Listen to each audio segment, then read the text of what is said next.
isa na ring certified vlogger at ang nagtataglay ng malamig na boses. Wala ibang kundi singer, composer na si Jojo Panalina. Okay, ikakabit ko itong tanong na to sa poster nyo. Kasi dito sa poster at sa title ng show nyo, The Aces,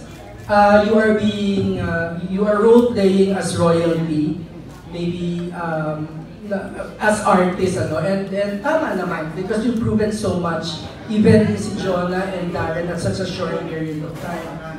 Ang gusto ko lang malaman, kasi kanina like I was watching all of you come in, so nakikita namin yung kami media, nakikita namin kahit yung mga times na hindi pa kayo kakanta, nakikita namin pag binaba nila yung mic nyo, and all these years, you've remained so humble. And it's really mind-boggling how you do it, given your achievements. Like, okay, I'll start with Jonah. Like, Jonah, ikaw, nagkaroon ka din naman ng time, especially nung lumipat ka sa ABS, na may mga nagtanong sa'yo, will she measure up with the other singers sa ABS? And of course, you've proven yourself to do that. Pero pag mga ganong panahon, how do you remain humble? How do you remain humble?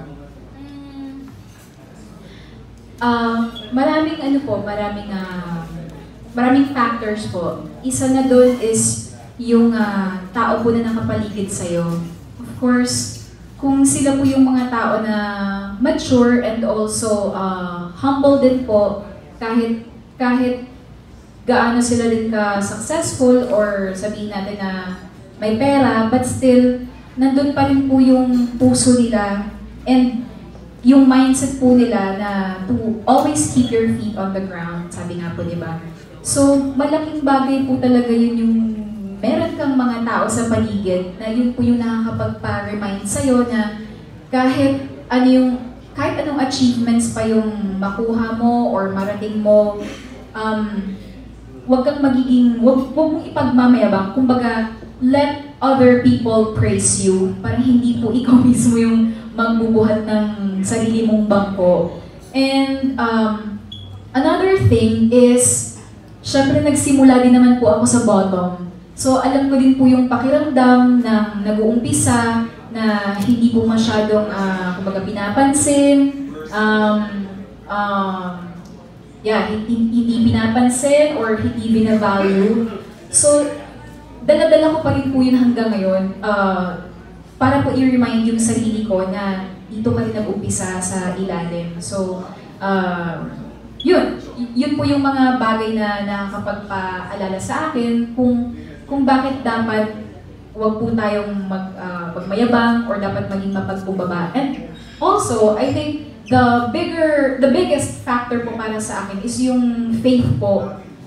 Siyempre kung meron pong foundation na yung faith natin kay Lord, naniniwala po kasi ako na lahat ng bagay dito sa mundo, nakikita or hindi nakikita, galing po sa Kanya. So, hindi po natin yung pag-aari. And once nagmayabang po tayo or naging hambog po tayo, anytime po, pwede niyang bawiin sa atin yung talent na ibinigay niya sa atin or yung lahat ng riches and kumbaga gaan sa buhay, pwede po niyang bawiin lahat yon at mawala sa atin. So, binigyan po niya tayo ng mga ganong bagay dito sa mundo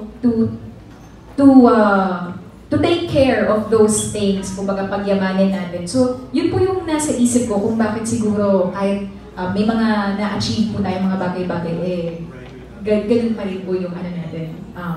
Kumbaga, ano ba tawag doon? Mindset. Yung disposition sa...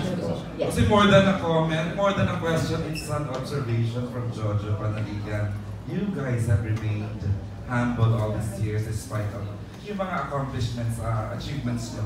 Individually, tama John, no? So the only, siguro thank you talaga John for that. Thank you.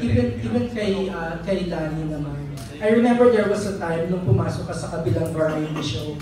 I think ikaw yung pinakahuling pumasok na female singer doon. And of course, yung mga loyal doon sa ibang female singers doon, syempre, they were protective of their idols. And yet, you never said anything bad about them. You never reasserted your talent. Ay, magaling din ako. Bakit niyo ako ginaganito? And through the years, you've maintained that. Again, how do you remain humble? Actually, pareho din naman ang sasagot ko dun sa sinagot ni Jonah. Yung kung ano yung meron tayo, yun yung kumbaga binistow sa'yo na talento o gift. I call it a gift. It's a gift. Bawat isa sa atin binibigyan ng kani-kaniyang mga gift. Para sa akin, di ba yung gift na yon binigay sa'yo, tanggapin mo, minsan nga lang, yun na sinabi mo na maaring mabawi. So, yun yung iniisip ko talaga na binigay sa'yo ito, pangalagaan mo, ibahagi mo din sa ibang tao, kasi nga, mahirap eh. Parang kang kasing parang kapag nabulilyaso, maaaring talagang mawala sa'yo eh. Yung old saying na sinasabi nga nila, kung paano mo gusto kang itrato, ganun din ang dapat itrato sa ibang tao. Mapan malaking tao ito o maliit na tao, bigyan mo ng parehong atensyon o parehong pakikitungo. So, mahirap magyabang, mahirap magmalaki, mahirap kasi yun na nga, pwedeng mawala ito sa'yo in a blink of an eye. Yun lang. Yung kay Darren naman, Darren, we watched you grow up. Actually, madami sa amin nag-root for you when you were starting sa contest. And even pag napapanood ka namin sa variety shows na ba may duet ka, I remember you sometimes even help other artists, nakakalimutan nila yung lyrics nila, or when they miss their cues, sinasalungan namin, napapansin namin na. Sometimes, pero alam mo, may sinasabi sila na good guys finish last, pero parang ikaw parang patutunayan mong hindi totoo yun. Totoo ba?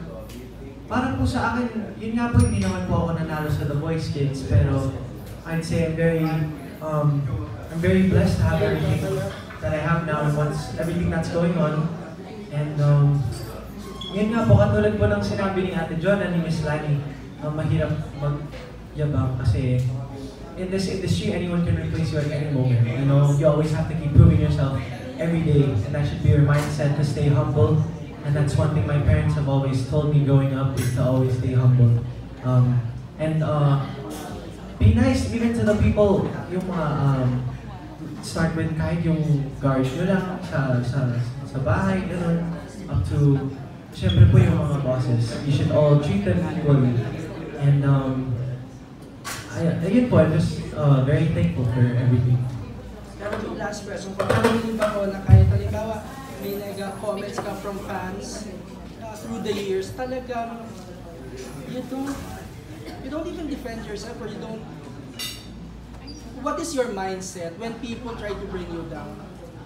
When people try to bring me down, well, that's another thing po na, yun nga po, naysayers will always naysay, bashers will always bash, and haters will always hate you until they get what they want from you for their own contentment, and until you say what they want to hear from you. So that's just something that that doesn't really bother me.